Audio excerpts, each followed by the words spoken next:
Om Shanti.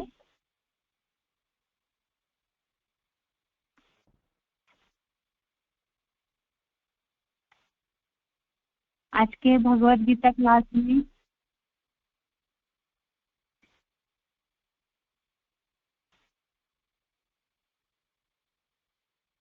Sunday को जो test उसके प्रश्नों के जवाब को समझते हैं।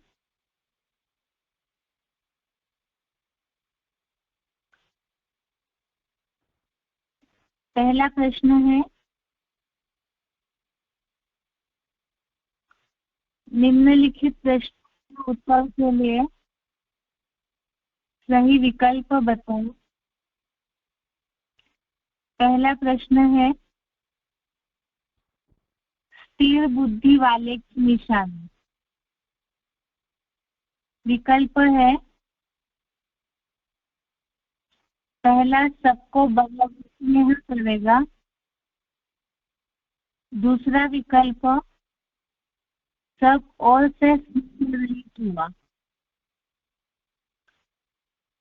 स्थिर बुद्धि वाले की निशानी सबको बराबर स्नेह करेगा। दूसरा विकल्प सब और से स्नेह रहित हुआ।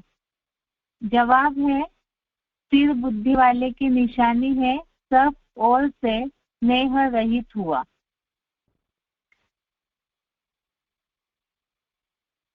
दूसरा प्रश्न है, आत्मा में स्थिरता अर्थात इंद्रिय जैसे कि है ही नहीं। आत्मा में स्थिरता अर्थात इंद्रिय जैसे कि है ही नहीं। तो इसके लिए क्या उदाहरण दिया है, ऐसे प्रश्न पूछा है।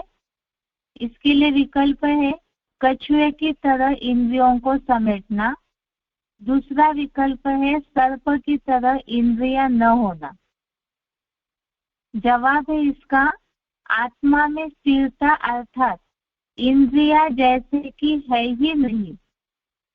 इसका जवाब है कछुए की तरह इंद्रियों को समेटना। आत्मा में स्थिरता तब आएगी जब कछुए की तरह इंद्रियों को समेट करके रखेंगे। तीसरा प्रश्न है, राजयोगी की आसक्ति हटने का कारण। राजयोगी की आसक्ति हटने का कारण, इसमें जैसे श्लोक में बात आई है कि राजयोगी की आसक्ति परमार्थ को देख करके हट जाती है।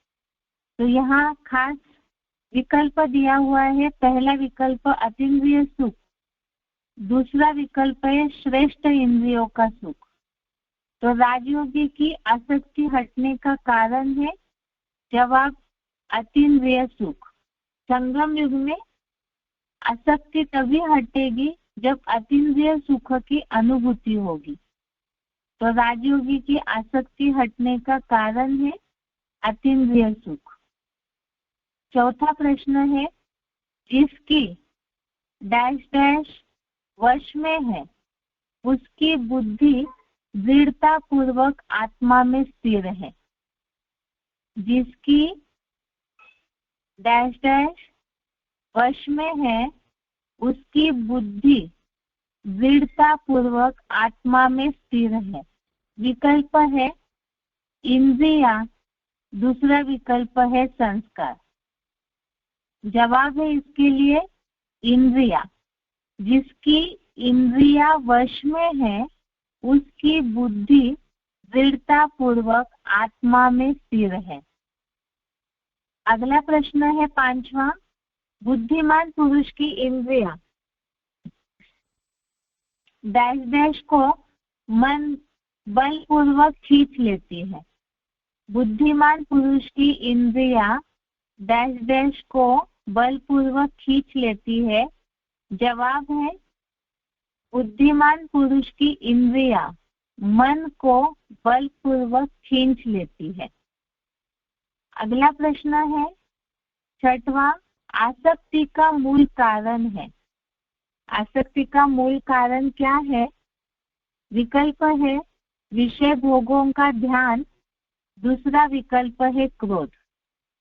आसक्ति का मूल कारण है पहला विकल्प विषय भोगों का ध्यान, दूसरा विकल्प है क्रोध। जवाब है आसक्ति का मूल कारण है विषय भोग, अर्थात जो सुख भोगा है उसका ध्यान करते हैं, उसको सोचते हैं, तब ये आसक्ति या अटैचमेंट बढ़ता है। अगला प्रश्न है हठ योगियों का त्याग वास्तविक नहीं है। हठ योगियों का त्याग वास्तविक नहीं है, क्यों? जवाब में विकल्प है मन से पूर्व सुख की अनुभूति को याद करते हैं। दूसरा विकल्प है त्याग के लिए जंगल में रहना गलत है, माना हठ योगी लोग जंगल में रह करके त्याग करते हैं। और दूसरा है मन से पूर्व सुख की अनुभूति को याद करते हैं। तो इसका सही जवाब है हठ योगियों का त्याग या सन्यासियों का त्याग ओरिजिनल या वास्तविक नहीं है, क्योंकि वो मन से पूर्व सुख की अनुभूति को याद करते हैं। जो गीता में बोला हुआ है सर्व संकल्प संन्यस्त योगी भवति कश्चन, अर्थात मन से भी संकल्पों से भी पूरी तरह से उन सुखों को त्याग करना वही असली त्याग है। लेकिन हठ योगी मन से पूर्व सुख की अनुभूति को अगर याद करते हैं तो वो वास्तविक त्याग नहीं है। अगला प्रश्न है निम्नलिखित प्रश्नों के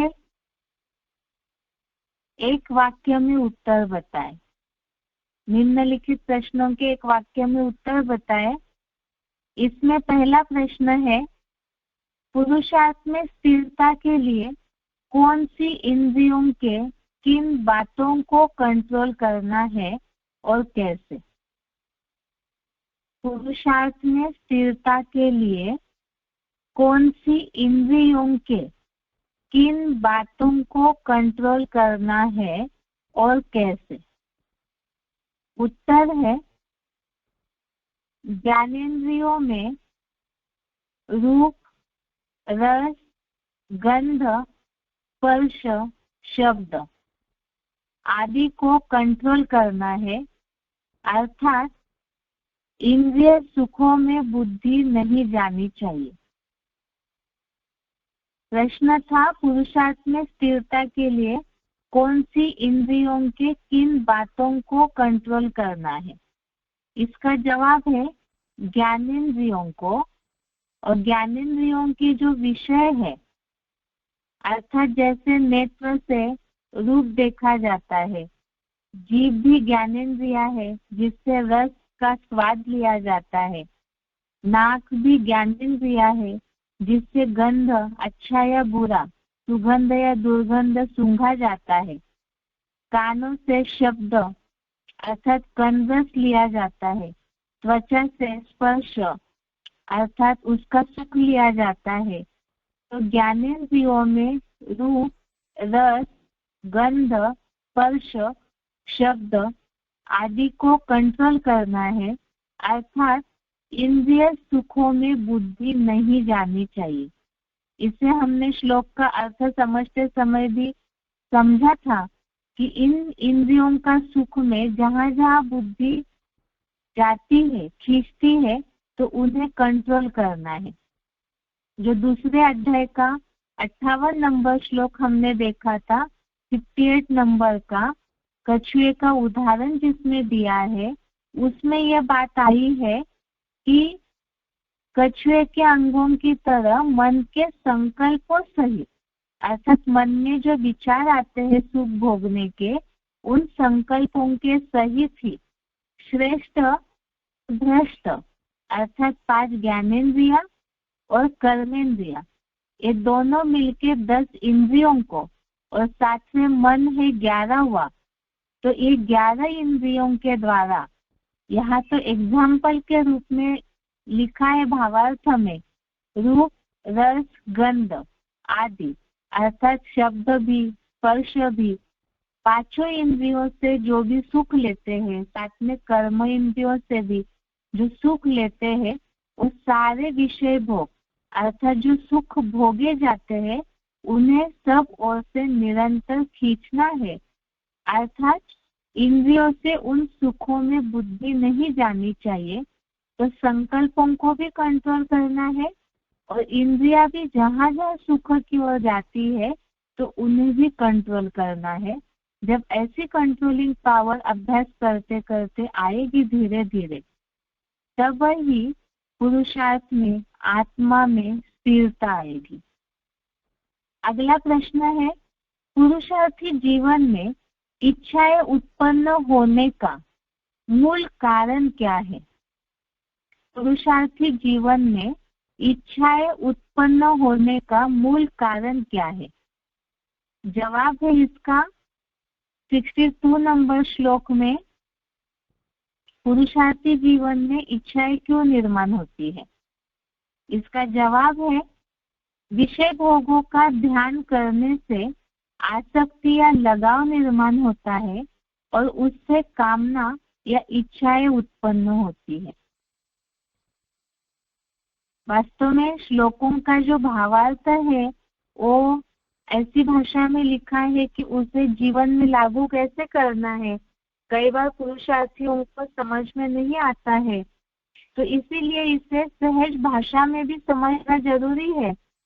पुरुषार्थी जीवन में पुरुषार्थ कर रहे हैं तो कई बार ऐसे होता है कईयों को कि इच्छाएं तो निर्माण होती रहेगी, मन है तो संकल्प चलेंगे, इच्छाएं तो निर्माण होगी ही, लेकिन वास्तव में इसी का उपाय भगवद गीता में 62 नंबर श्लोक 62 नंबर श्लोक में परीक्षा का सब्जेक्ट भी बता दिया और उसका निवारण भी बताया है। उसी बात में विषय भोगों का ध्यान करने से आसक्ति या लगाव बना अटैचमेंट निर्माण होता है और उससे कामनाएं या इच्छाएं उत्पन्न होती है।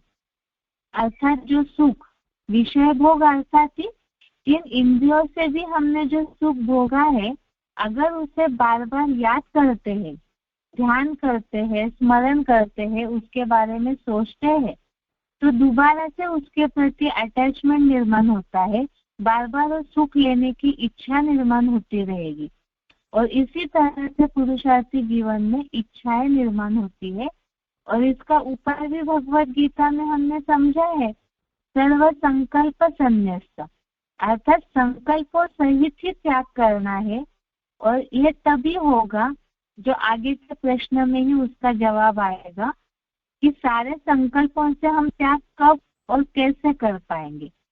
आगे का प्रश्न देखिए, तीसरा, राजयोगियों के लिए स्थिरता के लिए क्या श्रीमत है? राजयोगियों के लिए स्थिरता के लिए क्या श्रीमत है? जवाब है, इंद्रियों को वश में करके एक मुझ में ही अर्थात शिव में ही मन लगा। राजयोगियों की स्थिरता के लिए क्या श्रीमत है? इच्छाएं तो निर्माण होती है, लेकिन वो इच्छाएं निर्माण होना कब बंद होगा? जब राजयोगी स्थिर होंगे। और राजयोगी स्थिर होने के लिए क्या श्रीमत है? इंद्रियों को वश करके मुझ शिव में ही मन लगा। 61 नंबर श्लोक 61 नंबर श्लोक में आया है, इंद्रियों को पूरा वश करके। भावार्थ देखिए 61 नंबर श्लोक का दूसरे अध्याय के, उन सब इंद्रियों को, अर्थात ऊपर के श्लोक में इंद्रियों को बता दिया कि जो इंद्रिया बरबस अपने सुखों की ओर बुद्धिमान पुरुष को खींच लेती है, तो सभी पुरुषार्थी अपनी अपनी कमजोरी जानते हैं, तो उन इंद्रियों को जहाँ जहाँ कमजोरी खींचती है, उन इंद्रियों को पूरा वश करके संकल्पों सहित मेरे आश्रित हुआ। अर्थात इंद्रियों से कर्म भी ईश्वर अर्पण के लिए ही करे और मन मुझ शिव में ही मन लगा। और जिसकी इंद्रिया इस तरह वश है, ज्योति बिंदु आत्मा के वश में है, उनकी बुद्धि दृढ़ता पूर्वक स्थिर रहती है। आगे का प्रश्न है, महारथियों को भी माया किस कारण से फेल करती है? महारथियों को भी माया किस कारण से फेल करती है? उत्तर है इसका, बुद्धिमान पुरुष की अच्छे से मथ डालने वाली इंद्रिया मन को बलपूर्वक खींच लेती है और फेल होते हैं। बुद्धिमान पुरुष की, जवाब रिपीट कर रहे हैं, बुद्धिमान पुरुष की अच्छे से मथ डालने वाली इंद्रिया मन को बलपूर्वक खींच लेती है और पुरुषार्थी जीवन में फेल होते हैं। ये श्लोक है 60 नंबर श्लोक, 60 नंबर श्लोक। इसमें बताया है भावार्थ में कि खास नेत्र और कामेंद्रिय सहित अन्य इंद्रिया मन को बलपूर्वक खींच लेती है। अर्थात पहले सुख भोगा हुआ है, अगर उस सुख को जो भोग लिया है उसे ध्यान करना नहीं छोड़ते हैं, संकल्प सहित उसे पूरा त्याग नहीं करते हैं, तो बुद्धिमान पुरुष की ऐसी इंद्रिया जो चंचल है और मन भी चंचल है, वो बलपूर्वक खींच लेते हैं और पुरुषार्थी जीवन में पुरुषार्थ करते करते फेल हो जाते हैं। अगला प्रश्न है 5वां, हठ योगी और राजयोगियों में खास अंतर क्या है? हठ योगी और राजयोगी में खास अंतर क्या है? जवाब है, हठ योगी का विषय भोग त्यागी के भोग हटते हैं, लेकिन पूर्व अनुभूति की मानसिकता नहीं हटती है। हठ योगियों की निशानी, इस श्लोक के भावार्थ में ये न समझा जाए कि ये श्लोक केवल सन्यासियों के लिए है। वास्तव में यह शिव बाबा भी सारे बुराइयों से संन्यास करने के लिए ही भगवत गीता में सिखा रहे हैं। तो पुरुषार्थी जीवन में भी सहज राजयोगी बनकर भी अगर संकल्प ही पूरी तरह से त्यागी नहीं है तो भी हठ योगियों की लिस्ट में ही है, जिसके लिए बताया हठ योगियों की निशानी विषय भोग त्यागी के भोग हटते हैं। अर्थात जो भी स्थूल सुख भोगना है उसे भले इंद्रियों से सुख लेना छोड़ दिया, लेकिन मन से अगर उसे याद करते हैं, पूर्व अनुभूति की मानसिकता नहीं हटती, अर्थात उन अनुभूतियों को सोचते रहते हैं, तो भी हठ योगियों की लिस्ट में ही है। इसलिए हठ योगियों की निशानी है विषय भोग त्यागी के भोग हटते हैं, लेकिन पूर्व अनुभूति की मानसिकता नहीं हटती है। और राजयोगी की निशानी बताइए, इंद्रिय सुखों की आसक्ति परमार्थ अर्थात अतीन्द्रिय सुखों को देख करके हट जाती है। राजयोगियों में खास निशानी इंद्रिय सुखों की आसक्ति परमार्थ अर्थात अतीन्द्रिय सुखों को देखकर हट जाती है। अर्थात पुरुषार्थी जीवन में यदि याद की और ज्ञान के द्वारा अनुभूति की है, मन अच्छे से एकाग्र किया हुआ है, तो जरूर ऐसे याद के बल से परमार्थ को देख करके स्थूल इंद्रियों के सुख की आसक्ति जरूर हटेगी। ये श्लोक है 59 नंबर। 59 नंबर श्लोक में ये दोनों अंतर है, राजयोगियों और हठ योगियों में अंतर, जो बताया विषय भोग त्यागी के देहधारी पुरुष के भोग हटते हैं, लेकिन रस लेने की पूर्व अनुभूतियों वाली मानसिक आसक्ति नहीं हटती। और राजयोगी की तो आसक्ति भी कलातीत अतीन्द्रिय सुख के परमार्थ को देखकर पूरी ही हट जाती है। अगला प्रश्न है, मुरली में बोला है कामेषु क्रोधेषु, इसे श्लोक के आधार से समझाए। मुरली में बोला है, प्रश्न रिपीट कर रहे हैं, मुरली में बोला है कामेषु क्रोधेषु, अर्थात काम विकार है, कामनाएं हैं, तो क्रोध जरूर आएगा। इसे श्लोक के आधार से समझाए। श्लोक है इसके लिए, पहले जवाब एक वाक्य में समझते हैं। कामनाओं की पूर्ति न होने पर अनियंत्रित क्रोध आता है। कामेषु क्रोधेषु के लिए श्लोक में बताया है कामनाओं की पूर्ति न होने पर अनियंत्रित क्रोध आता है। और इसे श्लोक में बताया है 62 नंबर श्लोक में, 62 नंबर श्लोक में कि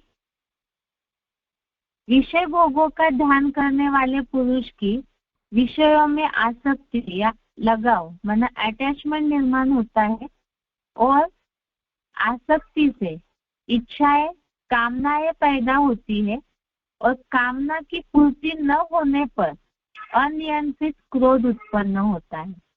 कामनाओं की पूर्ति न होने पर क्रोध जोर से उत्पन्न होता है। 62 नंबर 62 नंबर श्लोक में ये बात बताई है, कामेषु क्रोधेषु। 7वां प्रश्न है,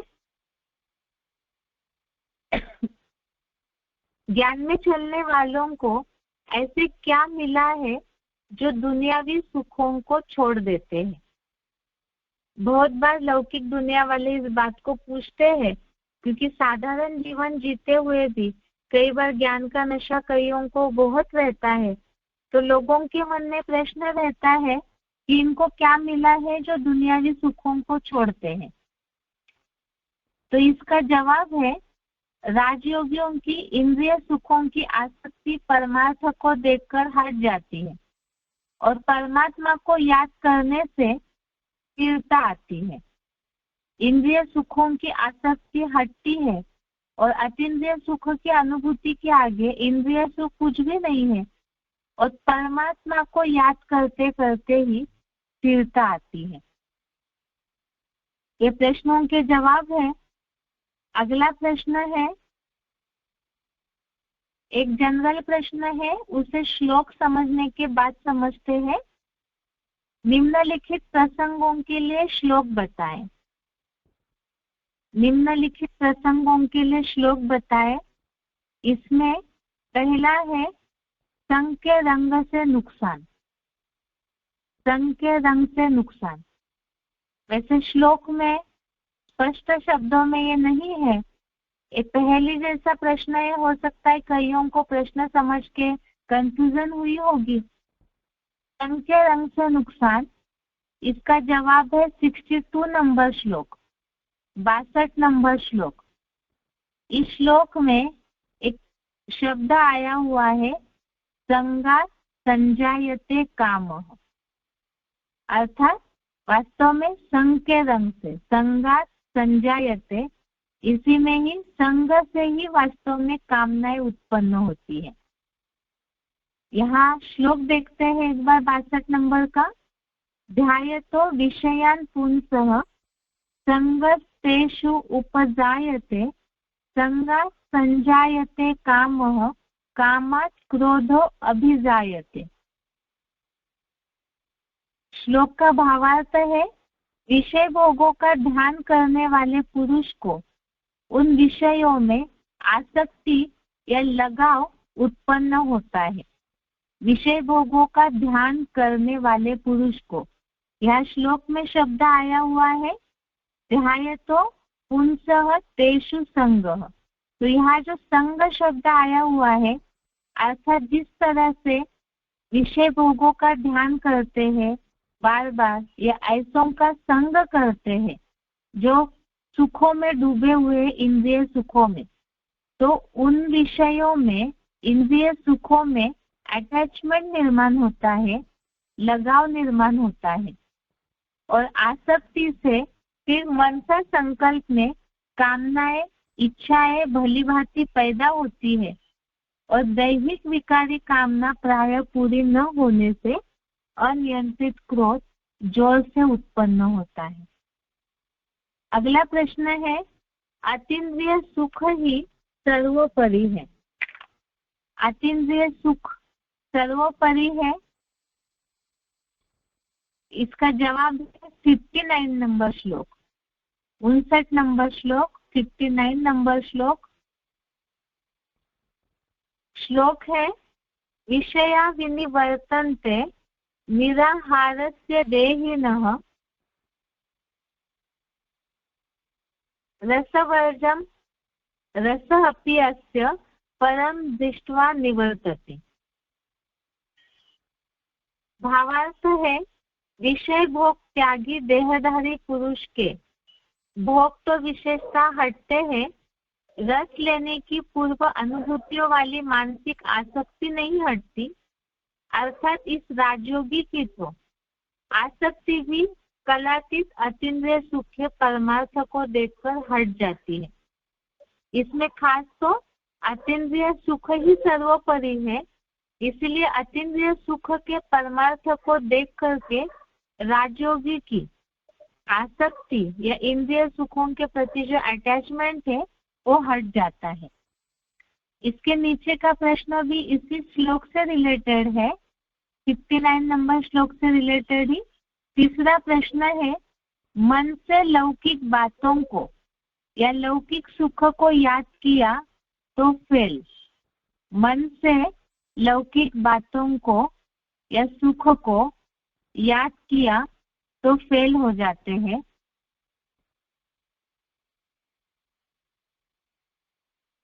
इसके लिए भी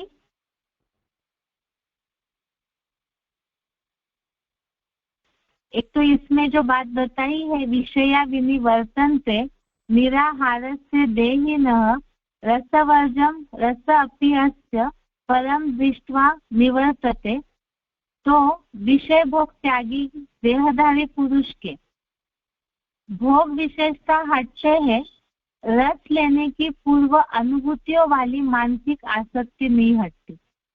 और इसी से रिलेटेड अगला श्लोक जो है, जब ये आसक्ति नहीं हटती है तो वही इंद्रिया जो है वो मन को बलपूर्वक खींच लेती है। 60 नंबर श्लोक में इसी से कनेक्टेड बात है कि जब इंद्रियों की आसक्ति नहीं हटेगी तो बुद्धिमान पुरुष की जो इंद्रिया है वो मन को भी बलपूर्वक खींच लेती है। अगला प्रश्न है, रावण जैसा ज्ञान या मन को कंट्रोल में रखना जरूरी है। रावण जैसा ज्ञान या मन को कंट्रोल में रखना जरूरी है। इसका जवाब है 60 नंबर श्लोक। इसमें रावण जैसा ज्ञान इसलिए बोला है क्योंकि शब्द आया है बुद्धिमान पुरुष। तो बुद्धिमान है अर्थात ज्ञान तो बुद्धि में है, लेकिन प्रैक्टिकल जीवन में उसे धारण नहीं किया है या प्रैक्टिकल जीवन में पूर्व अनुभूतियों की मानसिकता को नहीं हटाया है। तो इंद्रिया जो है, जो इस श्लोक में 60 नंबर श्लोक में भावार्थ में ये बात आई है कि बुद्धिमान पुरुष की अच्छे से मत डालने वाली इंद्रिया मन को बलपूर्वक खींच लेती है। तो इसीलिए ये श्लोक है, रावण जैसा ज्ञान या मन को कंट्रोल में रखना जरूरी है। इसका जवाब है 60 नंबर श्लोक। 60 नंबर श्लोक, यततो ह्यपि कौन्तेय पुरुषस्य विपश्चितः इंद्रियाणि प्रमाथीनि हरन्ति प्रसभं मनः। क्योंकि हे कुंती पुत्र, प्रयत्न करते हुए बुद्धिमान पारखी पुरुष की भी अच्छे से मत डालने वाली खास नेत्र और कामेंद्रिय सहित अन्य इंद्रिया अर्जुन रथ के सर चढ़े चंचल कपिध्वज वाले मन को बलपूर्वक खींच लेती है। 60 नंबर श्लोक में जो शब्द आया है देह अभिमान नाशिनी, देह भान जहाँ है तो रावण को पहला सिर है जो कामनाओं को, कामेंद्रियों को, नेत्र को अपने सुख की ओर खींच लेता है। इसीलिए बताया रावण जैसा ज्ञान या तो मन को कंट्रोल करना जरूरी है, अगर कंट्रोल में नहीं रखते हैं तो ये इंद्रिया या देहभान मन को बलपूर्वक खींच लेता है। अगला प्रश्न है, संकीर्णता की शक्ति कछुआ। संकीर्णता की शक्ति कछुआ, तो ऐसा पुरुषार्थ होना चाहिए जो हमारे अंदर संकीर्णता की शक्ति आए। श्लोक नंबर 58, 58 नंबर श्लोक, इसमें कछुए की तरह इंद्रियों को समेटना अर्थात संकीर्णता की शक्ति आनी चाहिए, ऐसे उदाहरण दिया हुआ है। 58 नंबर श्लोक, दूसरे अध्याय का 58 नंबर श्लोक, यदा संहरते चायं कुर्म अंगानि इव सर्वशः इंद्रियाणि इंद्रियार्थेभ्य तस्य प्रज्ञा प्रतिष्ठिता। अर्थात जब यह योगी कछुए के अंगों की तरह मन के संकल्पों सहित भ्रष्ट और भ्रष्ट दसों इंद्रियों को इंद्रियों के रूप, रस, गंध आदि विषय भोग सब ओर से निरंतर संपूर्ण खींच लेता है, तब उस योगी की बुद्धि दृढ़ता से आत्मस्थिर हो जाती है। तो कछुआ जिस तरह से अपने इंद्रियों को समेट लेता है, इसी तरह से जो राजयोगी अपने विषय भोगों को अर्थात जो भी इंद्रियां सुख चाहती है उन्हें अंदर समेट लेता है, कंट्रोल कर लेता है, अंतर्मुखी बनता है, तो उनकी बुद्धि दृढ़ता से आत्मस्थिर हो जाती है। अर्थात इंद्रियों की कंट्रोलिंग पावर जरूरी है, तब वही आत्मा में स्थिरता आ सकती है। अगला प्रश्न है 6वां, आत्मा समझ परमात्मा को याद करना ही स्थिरता है। आत्मा समझ परमात्मा को याद करना ही स्थिरता है। इसका जवाब है 61 नंबर श्लोक, 61 नंबर श्लोक। आत्मा समझ परमात्मा को याद करना यही स्थिरता है। श्लोक है, तानि सर्वाणि संयम युक्त आसीत् मत्परः वशे हि यस्य इंद्रियाणि तस्य प्रज्ञा प्रतिष्ठिता। अर्थात उन सब इंद्रियों को पूरा वश करके मेरे आश्रित हुआ, मुझ शिव में ही मन लगा, क्योंकि जिस मन बुद्धि वाली ज्योति बिंदु आत्मा की इंद्रिया वश में है, उसकी बुद्धि जन्म जन्म चंचल बने मन की अस्थिरता से कर दृढ़ता पूर्वक स्थिर रहती है। इंद्रियों को पूरा वश करके मेरे आश्रित हुआ, मुझ शिव में ही मन लगा। तो इंद्रियों को कंट्रोल करके परमात्मा में मन लगा और मन बुद्धि वाली ज्योति बिंदु आत्मा की इंद्रिया वश में है। तो यहाँ आत्मा की स्थिरता की बात आई, परमात्मा की याद की भी बात आई और इंद्रियों को कंट्रोल करने की बात आई। जब ये तीनों होगा तब वही दृढ़ता पूर्वक स्थिरता आएगी।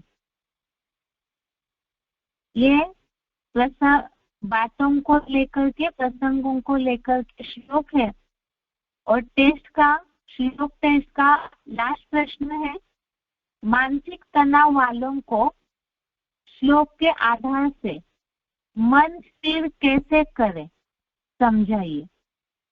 प्रश्न रिपीट कर रहे हैं, मानसिक तनाव वालों को श्लोक के आधार से मन स्थिर कैसे करें, समझाएं। मानसिक तनाव अर्थात जिसे दुनियावी लोग डिप्रेशन कहते हैं, मन में बहुत स्ट्रेस कहते हैं।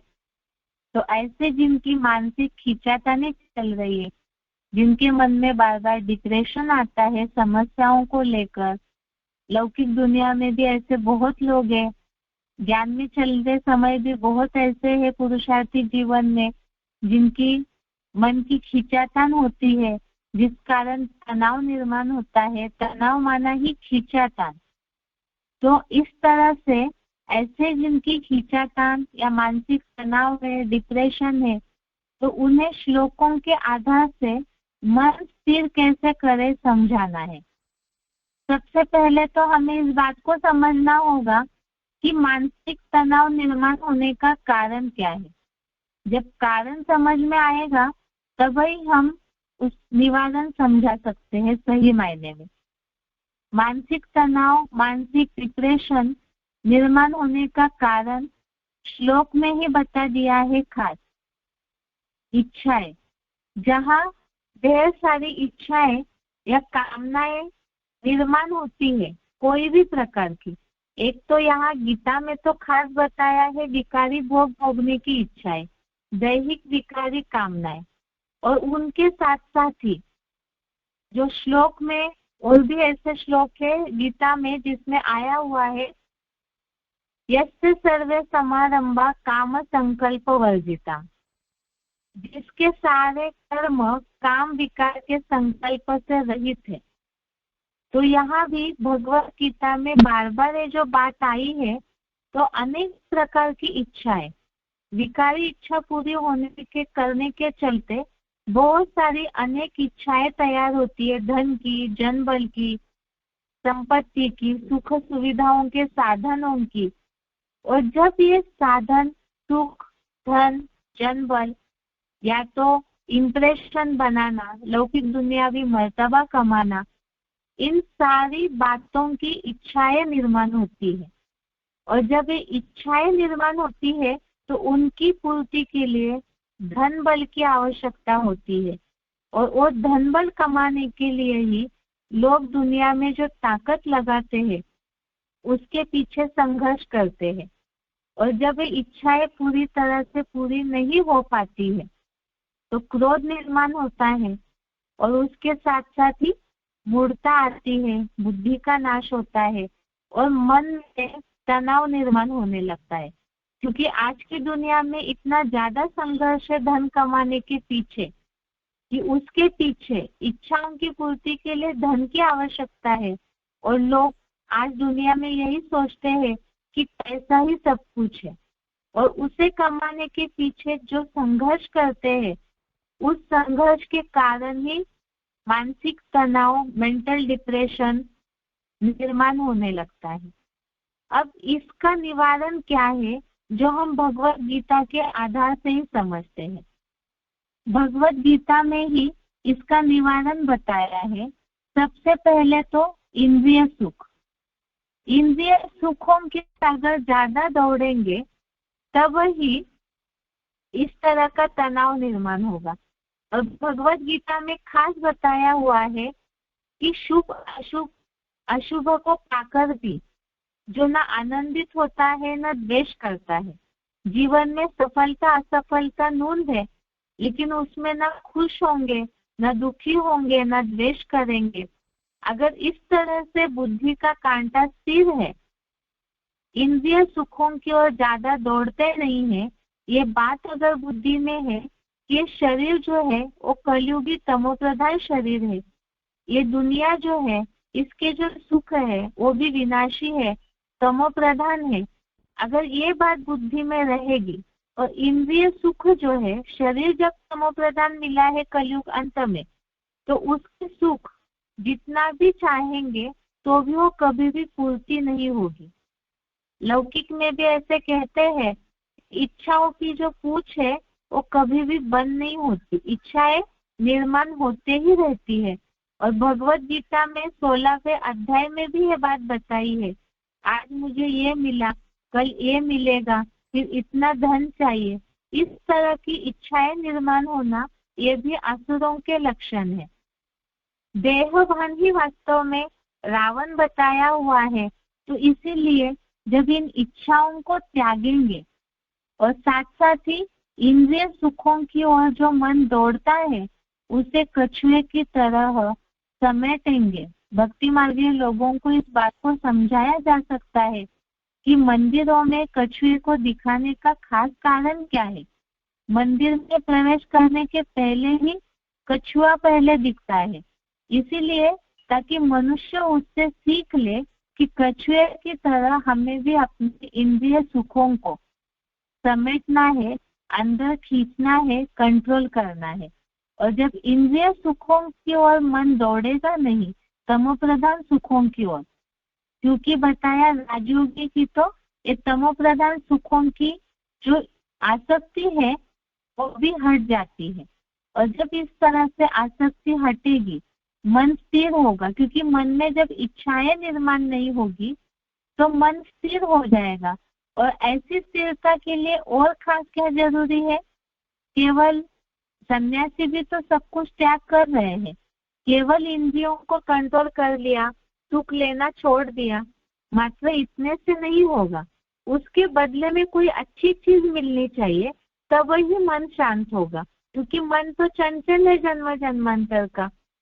इसीलिए ही आत्मस्टार में जब मन एकाग्र हो जाए और परमात्मा में बुद्धि खींच ले, तब ही जो बताया हुआ है आत्मा अपना शत्रु और अपना मित्र स्वयं है, तो जबरियन आत्मा को खींच करके आत्मस्टार में ले जाए तो ऑटोमेटिकली ही परमात्मा में भी बुद्धि योग जुड़ेगा। और जब इस तरह से आत्मा परमात्मा का जोड़ हो जाएगा, तब ऑटोमेटिकली मन और बुद्धि एक ऐसी स्टेज में स्थिर हो जाती है और वाइब्रेशन का सुख या मन की एकाग्रता से जो सुख अनुभव होता है, उसे देख करके इंद्रिय सुख जो है ऑटोमेटिकली ही कम भासने लगेंगे, तुच्छ भासने लगेंगे। और ऐसी जब स्थिति आ जाएगी, मन और बुद्धि दोनों जब एक स्टेज में स्थिर हो जाते हैं, तब ऑटोमेटिकली ही जो मानसिक तनाव है उससे मुक्ति पा सकते हैं। मूल कारण है एक तो अनेक प्रकार की इच्छाओं को कंट्रोल करें। इसमें ऐसे होता है, दुनिया में भी ऐसे कहते हैं कि लोग वास्तव में अपने दुखों से ज्यादा दुखी नहीं होते हैं, दूसरों के सुखों को देख करके ज्यादा दुखी होते हैं। वाक्य रिपीट कर रहे एक बार, ऐसा होता है। एक प्रचलित बात भी है, शिव बाबा भी मुरलियों में इन बातों को बोलते हैं कि एक मानसिकता ऐसी हो जाती है मनुष्य की कि वो अपने दुखों से इतना परेशान नहीं होता है जितना दूसरों के सुखों को देखकर परेशान होता है। ये चाहना रहती है कि हमें भी इतना चाहिए, उतना चाहिए। इस तरह की इच्छाएं वैरायटी प्रकार की जब तक कंट्रोल न करे कामनाएं, तब तक मन स्थिर नहीं होगा। और जब इच्छाएं कंट्रोल होगी तो देह भान से अपने आप को डिटैच करेंगे, तो मन बुद्धि एकाग्र होगी। और जब मन बुद्धि एकाग्र हो जाएगी तो ऑटोमेटिकली ये जो खींचातान है वो भी कम हो जाएगी। और भी भगवत गीता में ऐसे बहुत सारे श्लोक है जिन शब्दों को हमने बार बार देखा है। एक तो सर्व संकल्प संन्यस्त योगी भवति कश्चन सर्वारंभ परित्यागी, और भगवत गीता में आया है यस्य सर्वे समारंभा काम संकल्प वर्जिता, अर्थात जिसके सारे कर्म काम विकार के इच्छाओं के संकल्प से रहित है, तब ही वो जीवन में स्थिर हो सकता है और प्राप्ति कर सकता है, सुख शांति की अनुभूति कर सकता है। इस तरह से प्रश्न हो गया। अभी आज का श्लोक देखते हैं। आगे का श्लोक है 63 नंबर श्लोक, 63 नंबर श्लोक।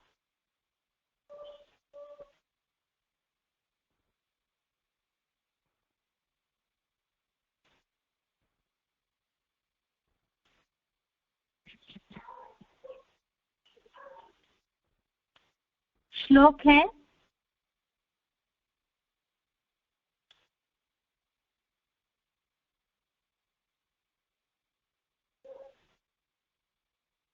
नंबर श्लोक। क्रोधात् भवति सम्मोह, सम्मोहात् स्मृतिविभ्रमः, स्मृतिभ्रंशात् बुद्धिनाशो, बुद्धिनाशात् प्रणश्यति। श्लोक दोबारा। क्रोधात् भवति सम्मोह, सम्मोहात् स्मृतिविभ्रमः, स्मृतिभ्रंशात् बुद्धिनाशो, बुद्धिनाशात् प्रणश्यति। संधि विच्छेद श्लोक का। क्रोधात् भवति सम्मोह, सम्मोहात् स्मृतिविभ्रमः, स्मृतिभ्रंशात् बुद्धिनाशः, बुद्धिनाशात् प्रणश्यति। संधि विच्छेद दोबारा। क्रोधात् भवति सम्मोह, सम्मोहात् स्मृतिविभ्रमः, स्मृतिभ्रंशात् बुद्धिनाशः बुद्धिनाशात् प्रणश्यति। शब्दों का अर्थ देखते हैं अभी। क्रोधात् अर्थात क्रोध से, सम्मोह अर्थात संपूर्ण मोह या मूर्ता, भवति अर्थात आती है, सम्मोहात् अर्थात भरपूर मूर्ता द्वारा, स्मृति विभ्रमः अर्थात स्मृति नाश होता है, स्मृति भ्रंशात् अर्थात स्मृति के भ्रष्ट होने से, बुद्धि नाशः अर्थात बुद्धि नष्ट होती है, बुद्धि नाशात् अर्थात बुद्धि नष्ट होने से, प्रणश्यति अर्थात मृत्यु होती है। शब्दों का अर्थ दोबारा। क्रोधात् अर्थात क्रोध से, सम्मोह अर्थात संपूर्ण मोह या मूर्ता, भवति अर्थात आती है, सम्मोहात् अर्थात भरपूर मूर्ता द्वारा, स्मृति विभ्रमः अर्थात स्मृति नाश होता है, स्मृति भ्रंशात् अर्थात स्मृति के भ्रष्ट होने से, बुद्धि नाशः अर्थात बुद्धि नष्ट होती है, बुद्धि नाशात् अर्थात बुद्धि नष्ट होने से, प्रणश्यति अर्थात मृत्यु होती है। श्लोक का अर्थ देखिए अभी। क्रोध से संपूर्ण मोह या मूर्ता आती है, भरपूर मूर्ता द्वारा स्मृति नाश होता है, स्मृति के भ्रष्ट होने से बुद्धि भ्रष्ट होती है, बुद्धि नष्ट होने से मृत्यु होती है। अर्थ दोबारा देखते हैं, क्लैरिफिकेशन सहित ही अर्थ देखते हैं क्योंकि ज्यादा क्लैरिफिकेशन नहीं है इस अर्थ में। क्रोध से संपूर्ण मोह या मूर्ता आती है, भरपूर मूर्ता से जड़जड़ी भूत बुद्धि द्वारा स्मृति नाश होता है, स्मृति के भ्रष्ट होने से परख या निर्णय शक्ति रूपा समझ शक्ति बुद्धि नष्ट होती है और बुद्धि नष्ट होने से धर्म पर अनिश्चय रूपी मृत्यु होती है। ये श्लोक 62 नंबर श्लोक से रिलेटेड ही है, 62 नंबर श्लोक से रिलेटेड ही ये श्लोक है। इसीलिए पहले श्लोक में हमने जैसे देखा था विषय भोगों का अर्थात विषय भोग अर्थात जो भी इंद्रियों से सुख भोगा है, खास तो भगवत गीता में विषय भोग माना विकारी कामनाएं जो है, विकारी भोग, दैहिक विकारी कामनाएं, काम विकार, इसी से रिलेटेड बोला है और उसके साथ साथ अन्य कामनाएं भी। तो ऐसा ध्यान करने से उस सुख को जो लौकिक में भोगा है, उस सुख के बारे में सोचने से, उसका ध्यान करने से ही उसके प्रति अटैचमेंट निर्माण होता है, आसक्ति निर्माण होती है और वो जो आसक्ति है, अटैचमेंट है, वो फिर खींचने लगता है तो कामनाएं या इच्छाएं निर्माण होती है और जब वो इच्छाओं की पूर्ति नहीं होती है तब फिर क्रोध आता है। और अभी के श्लोक में जब क्रोध आता है अति का तो बताया क्रोध से संपूर्ण मोह या मूर्ता आती है। संपूर्ण अर्थात क्रोध जब निर्माण होता है, एक होता है चिड़चिड़ापन, वो भी क्रोध का अंश है, लेकिन यहाँ बताया जहाँ इच्छाओं की पूर्ति नहीं होती है तो क्रोध आने से संपूर्ण मोह या मूर्ता आती है, अर्थात पूरी तरह से मूढ़ बुद्धि, जिसे मूर्ख बुद्धि बोला है, इस तरह से होने से उस मूर्ता के द्वारा स्मृति का नाश होता है। अर्थात जब तेजी से गुस्सा आता है, क्रोध आता है, तो तब उस समय व्यक्ति को कुछ भी नहीं सूझता है। गुस्से का रूप इतना ज्यादा होता है कि पूरी तरह से वो भूल जाता है, अपना जो सेंस है, अपनी जो समझ शक्ति है उसे पूरा भूल जाता है। मन स्मृति का नाश होता है, क्या करना चाहिए क्या नहीं करना चाहिए ये पूरी तरह से समझ शक्ति नष्ट हो जाती है। ऐसी स्मृति के भ्रष्ट होने से, स्मृति के नाश होने से, स्मृति के भ्रष्ट होने से बुद्धि की परख और निर्णय शक्ति रूप समझ शक्ति अर्थात ज्ञान पूरी तरह से नष्ट होता है और बुद्धि नष्ट होने से धर्म पर अनिश्चय रूपी मृत्यु होती है। ये तो क्लैरिफिकेशन सहित जो अर्थ शिव बाबा ने समझाया है उसमें बताया धर्म पर अनिश्चय रूपी मृत्यु।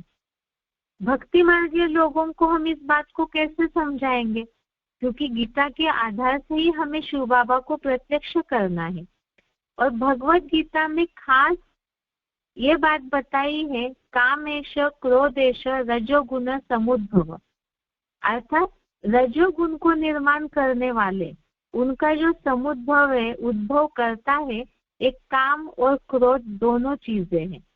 और ये जो गीता में और भी एक शब्द आया है, जे ही एनम पाप मानम, अर्थात ये दोनों ही काम और क्रोध ही पाप के मूल है। और यहाँ भी बताया है कि कामना है और क्रोध ये दोनों आपस में जुड़े हुए हैं। इच्छाओं की पूर्ति न होने से, हम दैनिक भाषा में इस बात को पहले समझते हैं कि इच्छाओं की पूर्ति न होने से गुस्सा आता है।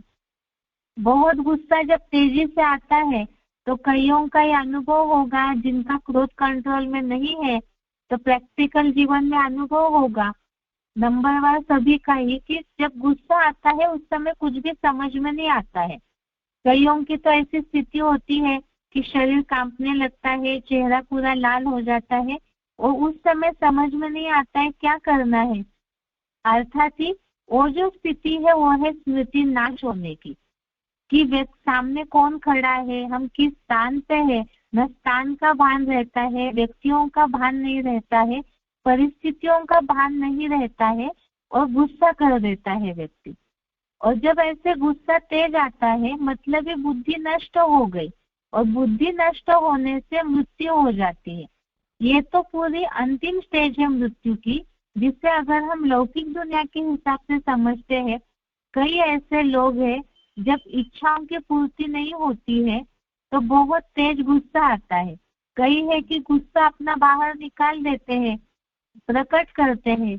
कईयों की आदत नहीं है गुस्सा बाहर निकालने की, तो फिर वो अंदर अंदर रखते हैं। और उसकी स्टेज ही है लौकिक दुनिया में जो मेंटल टेंशन आना, डिप्रेशन पेशेंट, बहुत ऐसे लोग हैं जो अपना सेंस खो देते हैं। या तो उसकी एकदम लास्ट स्टेज है आत्महत्या करते हैं, जिसे ही ज्ञान मार्ग में आत्मघात महापाप बोला हुआ है। तो जो सुसाइड करते हैं, अपने ही साथ जो अनहोनी कर देते हैं, तो ये बुद्धि के नाश होने से ही मृत्यु होती है।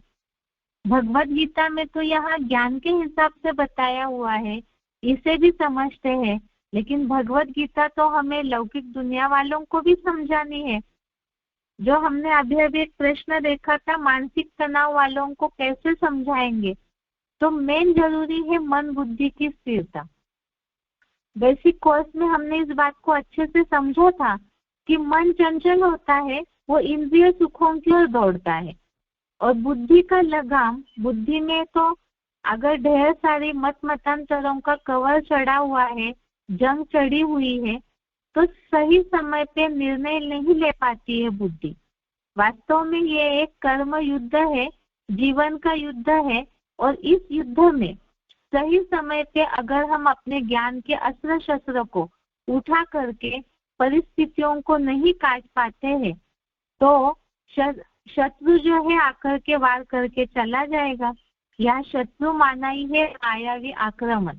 माया का आक्रमण, ढेर सारी इच्छाएं जो देहभान से पैदा होती है, तो ये माया रावण के ही रूप है।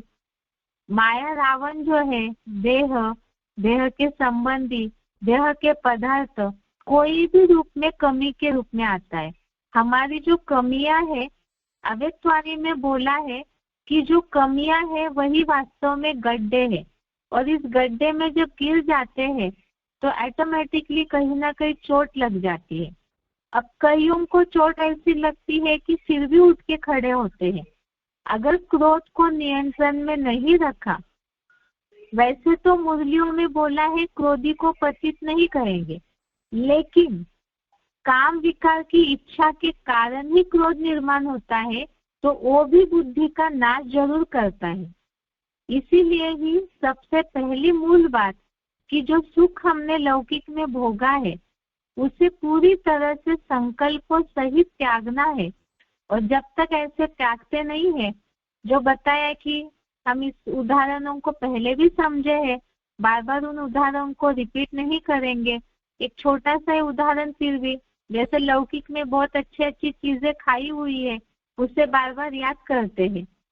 तो जब टेस्टी खाना खाने की आदत है, ज्ञान मार्ग में आने के बाद श्रीमत अनुसार भोजन करना है, जब वो नहीं मिल पाता है तो कहीं ना कहीं इच्छा है, तब वही क्रोध निर्माण होता है। कहीं ऐसे होता है कि अच्छा खान पान न मिला तो बहुत ज्यादा गुस्सा आता है। प्रैक्टिकल जीवन में ऐसा होता है कि थाली भी खिसका देते हैं, खाने से उठ जाते हैं। ये एक लौकिक जीवन का उदाहरण बता दिया केवल। तो और भी ऐसी बात है, ये तो पुरुषार्थी लोग अपने आप को खुद चेक करें कि अगर गुस्सा आया है तो उस समय तुरंत अपने आप को चेक करना है कि कौन सी इच्छा की पूर्ति नहीं हुई है जिस कारण से क्रोध आया है। और यहाँ जो भगवत गीता के आधार से अर्थ बताया है कि धर्म पर अनिश्चय रूपी मृत्यु हो जाती है, अर्थात क्रोध आता है, क्रोध से मूर्छा आती है, अर्थात बुद्धि का नाश होता है, मूर्ख बुद्धि होते हैं, संपूर्ण मोह अर्थात यहाँ भी कहीं ना कहीं अटैचमेंट निर्माण हुआ है, या तो मूर्छा आ जाती है। और जब वो नहीं हो पाता है तब स्मृति भ्रष्ट होती है, अर्थात बुद्धि काम करना बंद हो जाता है। और ऐसे बुद्धि की निर्णय शक्ति, परख शक्ति जब काम करना बंद हो जाती है, बुद्धि नष्ट हो जाती है, तब ही धर्म पर अर्थात ज्ञान पर भी अनिश्चय आ जाता है। तो अनिश्चय होने का एक खास कारण बताया। सबसे पहले हमने ऊपर एक कारण देखा है इसके पहले श्लोक में कि बुद्धिमान पुरुष की जो इंद्रियां है, 60 नंबर के श्लोक में हमने देखा था कि बुद्धिमान पुरुष की जो इंद्रियां है वो मन को बलपूर्वक खींच लेती है। इच्छाओं के निर्माण होने से मन उस तरफ खींच लेता है और खींच करके चला जाता है। बुद्धि ने तो सही रीति से मन को पकड़ के नहीं रखा, इच्छाओं को कंट्रोल करके नहीं रखा, और तब ही बुद्धि का नाश हो जाता है। और ऐसे नाश होने से कई बार इच्छाओं की पूर्ति न होने पर, देह भान की दैहिक इच्छाओं की पूर्ति न होने पर आसक्ति या अटैचमेंट इतना ज्यादा रहता है कि अनिश्चय हो जाता है, ज्ञान को पूरा छोड़ करके बलपूर्वक खींच करके लौकिक दुनिया में भी चले जाते हैं। इसीलिए ही ऐसी स्थिति तक न पहुंचे, इसके लिए जरूरी है कि समय पर ही हम अपनी इच्छाओं को नियंत्रण में रखें। और इसके लिए ही बताया कि अगर खुद को आत्मा समझते हैं, देहभान आता है, तो कहीं ना कहीं देह के इंद्रियों में, कर्मेंद्रियों में, ज्ञानेंद्रियों के सुख में बुद्धि जाती है। और अगर खुद को आत्मा समझने की बार बार प्रैक्टिस करते हैं तो देह से ऑटोमेटिकली डिटैच होते रहेंगे। और डिटैच होते रहेंगे, आत्मा की इतनी प्रैक्टिस ऊपर चढ़ जाए, इतना डिटैच हो जाए आत्मा शरीर से कि उन सुखों की ओर मन भागेगा नहीं, क्योंकि मन को जब असली सुख शांति मिल जाएगी। ऐसे होता है जो हमने बेसिक कोर्स में भी समझा कि मन को कई बार लगता है, जो मन में चंचलता है, अस्थिरता है, बहुत संकल्प निर्माण होते हैं, तो लोग मनोरंजन का साधन ढूंढते हैं, कहीं घूमने जाते हैं, कहीं आंखों का सुख लेते हैं, कहीं कान का सुख लेते हैं। अब जैसे ऐसे होता है वो साधन खराब हो गया सुख देने वाला, तब भी चिड़चिड़ापन आता है, गुस्सा आ जाता है, मूड ऑफ हो जाता है। वैरायटी प्रकार है क्रोध के भी, जो बताया द्वेष है, घृणा है, चिड़चिड़ापन है, ये सब छोटे छोटे भाई है गुस्से के, इच्छाओं के। ईर्ष्या, द्वेष, ये बहुत सारे छोटे छोटे अवगुण हैं, तो ये सब निर्माण होने लगते हैं। और ये निर्माण होते होते जो बताया, मूड ऑफ होना, काम करने की इच्छा न होना, माना ही स्मृति भ्रष्ट होना, बुद्धि का नाश होना, जो मूल जीवन का लक्ष्य है उससे बुद्धि भटक जाती है। बुद्धि नाश होना माना जीवन का जो लक्ष्य है परमात्मा से अतीन्द्रिय सुख की अनुभूति करना, उस लक्ष्य से बुद्धि हट जाती है। जिसके लिए मुरलियों में शिव बाबा बोलते हैं कि ऐसी ऐसी माया की परीक्षा आएगी कि आधा स्वर्ग का नशा गुम हो जाएगा। तो गुम होने का कारण क्या है? क्योंकि स्वस्थिति में टिक करके इन सारे अवगुणों को पूरी तरह से योग अग्नि में जलाया नहीं है। जब योग अग्नि में जलाते नहीं है तो जो भोग की अग्नि है वो प्रज्वलित होने लगती है, और जब वो प्रज्वलित हो जाती है, मन को बलपूर्वक खींच लेते हैं, तो ये इच्छाओं की आग, क्रोध भी अग्नि बोला है, काम भी अग्नि बोला है, मोह भी मोहांध बोला जाता है, अहंकार में व्यक्ति अंधा हो जाता है बोला जाता है। तो इस तरह से व्यक्ति पूरी तरह से धर्म पर आचार जो धारणाएं है उस पर अनिश्चय रूपी मृत्यु हो जाती है। इसीलिए जरूरी है समय पर ही मूल बात है आत्मा समझना। एक खास पहला और अंतिम पढ़ाई का पाठ है। अगर उसकी लगातार की प्रैक्टिस होगी कर्मयोगी बन करके, तो इस तरह से मायावी युद्ध में फेल नहीं होंगे। श्लोक का रेफरेंस चल रहा था हमारा स्थिर बुद्धि का, तो ऑटोमेटिकली ही स्थिर बुद्धि भी इन सारी बातों के नियंत्रण से होते रहेंगे। ये है आज के श्लोक का अर्थ। एक बार इसे रिपीट करके उच्चारण सहित सुनते हैं। क्रोध से संपूर्ण मोह या मूढ़ता आती है। भरपूर मूढ़ता से जर्जरीभूत बुद्धि द्वारा स्मृति नाश होता है। स्मृति के भ्रष्ट होने से परख या निर्णय शक्ति रूपा समझ शक्ति या बुद्धि नष्ट होती है, और बुद्धि नष्ट होने से धर्म पर अनिश्चय रूपी मृत्यु होती है। श्लोक का अर्थ और उच्चारण सुनते हैं एक बार।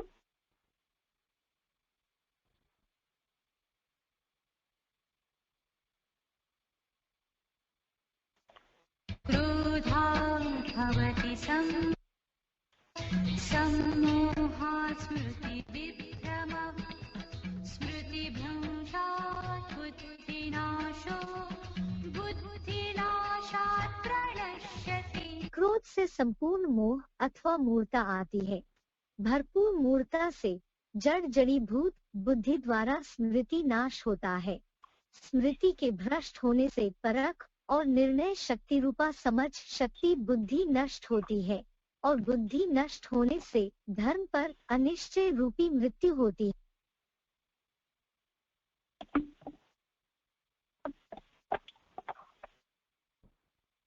क्रोधात् भवति सम्मोहः सम्मोहात् स्मृतिविभ्रमः स्मृतिभ्रंशात् बुद्धिनाशो बुद्धिनाशात् प्रणश्यति। क्रोध से संपूर्ण मोह अथवा मूर्ता आती है। भरपूर मूर्ता से जड़ जड़ीभूत बुद्धि द्वारा स्मृति नाश होता है। स्मृति के भ्रष्ट होने से परख और निर्णय शक्ति रूपा समझ शक्ति बुद्धि नष्ट होती है, और बुद्धि नष्ट होने से धर्म पर अनिश्चय रूपी मृत्यु होती है। ये आज के श्लोक का अर्थ हो गया। इसके साथ साथ जो भी भगवत गीता क्लास से जुड़े हुए हैं उन सभी के लिए एक खास बात, इस हफ्ते बेसिक कोर्स नहीं हुआ था। वैसे सभी इस बात को जानते हैं कि इस हफ्ते के जो भी श्लोक है स्थिर बुद्धि से रिलेटेड श्लोक, ये पुरुषार्थी जीवन में लागू होने वाले श्लोक है। और खास तो अभी ब्राह्मण दुनिया का परीक्षाओं का समय चल रहा है, जो 2018 में ही शिव बाबा ने इस बात को बताया था। इसीलिए ही खास इन सारे श्लोकों को जो दूसरे अध्याय में अभी चल रहे हैं, ये सारे श्लोक ही पुरुषार्थी जीवन में अपने में लागू करने के लिए है, पुरुषार्थी जीवन में लागू करने के लिए है, तो इसीलिए इनका अर्थ अच्छी रीति से समझना भी जरूरी है। और साथ साथ ही इससे रिलेटेड ही बहुत सारे मुरली पॉइंट, अव्यक्तवाणी के पॉइंट्स भी हमने देखे। शिव बाबा ने जो मुरलियों में क्लैरिफिकेशन दिया है उसे भी हमने सिलेक्ट पॉइंट्स के द्वारा समझा है। तो उसके कारण ही श्लोकों का अर्थ समझते समझते ज्यादा समय नहीं बच रहा था कोई भी क्लास में, इसीलिए इस हफ्ते बेसिक कोर्स नहीं हो पाया है। कई जगह से ये बात आ रही थी या कईयों के संकल्प भी चल रहे होंगे, इसीलिए इस बात को क्लियर किया जा रहा है कि आगे भी जहाँ जहाँ पुरुषार्थी जीवन में जैसी जैसी स्थिति परिस्थितियों के अनुसार श्लोक है, या तो कई बार सिलेक्टेड पॉइंट ज्यादा होते हैं उस श्लोक से रिलेटेड, मुरली पॉइंट्स भी होते हैं, तो उस दिन बेसिक कोर्स नहीं हो पाता है। बाकी आगे जहाँ छोटे श्लोक है, जहाँ समय बच रहा है, तो उस समय जरूर बेसिक कोर्स भी रिकवर किया जाएगा। लेकिन जो हम अभी अध्यायवाही श्लोक समझ रहे हैं, दोबारा इसे रिपीट करके आ नहीं पाएंगे, बहुत लंबा समय जाएगा, पूरे 18 अध्याय पूरे करने हैं। तो रिपीटेशन जब करना भी हो यदि भविष्य में, तो समय जाएगा। इसीलिए ही जो सीरियल वाइज हम श्लोक अभी सुन रहे हैं, अर्थ समझ रहे हैं, तो उसे उसी दिन क्लियर किया जाता है, ताकि पुरुषार्थी जीवन में जिनके भी ऐसी समस्याओं से जुड़े हुए लोग हैं, तो उनको भी उन बातों का शिव बाबा की क्लैरिफिकेशन के साथ साथ समाधान मिले। इसीलिए ही समय लगने के कारण इस हफ्ते बेसिक कोर्स नहीं हो पाया है। आगे के हफ्ते में जहाँ जहाँ छोटे श्लोक है उस दिन बेसिक कोर्स जरूर किया जाएगा। आज के लिए यहाँ तक ही। ओम शांति।